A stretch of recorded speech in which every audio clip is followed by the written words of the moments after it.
Аз съм хан Крум, син на бурята стара, баща на народа, стена и закон. Родихме се време на живот и смърт, но България стана престол и дом. Никифор дойде с огън и злато, с гордост и смях над пепел и храм. О, пожари плиска, мислеше падна, ала планината го чакаше там.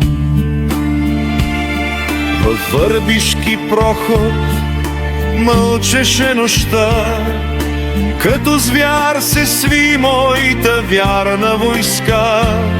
И гръмна земята стомана срещу стомана, и падна императорът в своята тъма.